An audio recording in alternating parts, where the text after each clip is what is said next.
Celebrity gossip में आपका welcome.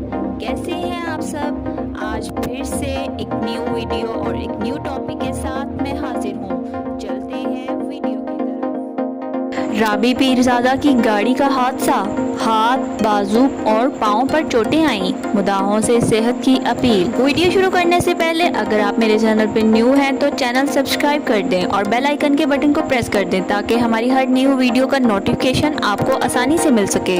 मजहब की खातिर शोबे से किनारा कशी इख्तियार करने वाली साबिका गुलकारा राबी पीरजादा हादसे का शिकार, जिनकी तस्वीर उन्होंने अपने ट्विटर हैंडल पर शेयर की है। राबी पीरजादा ने गाड़ी के हादसे के बाद की तस्वीर ट्विटर पर पोस्ट करते हुए लिखा है कि उन्हें हाथ, बाजू और पाँव पर चोटें आई हैं, लेकिन वो अल्लाह का शुक्र अदा करती हैं कि इनकी जान महफूज रही।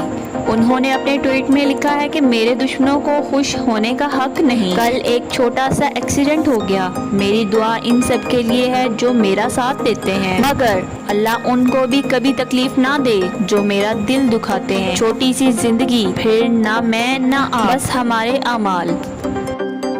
क्या आप टीवी पर अदाकारा और मॉडल्स के ड्रामे और फोटोशूट को भी बड़ी दिलचस्पी से फॉलो कर रहे हैं? अगर हाँ तो आप हमें नीचे कमेंट सेक्शन में ज़रूर बताएं। शुक्रिया। अगर आप हमारे चैनल पर न्यू हैं तो चैनल सब्सक्राइब करें और बेल आइकन के बटन को प्रेस करें ताकि हमारी आने वाली हर वीडियो आप तक बआसानी पहुँच सके। मिलते हैं नेक्स्ट वीडियो में, तब तक के लिए अपना ख्याल रखिएगा। अल्लाह हाफिज़।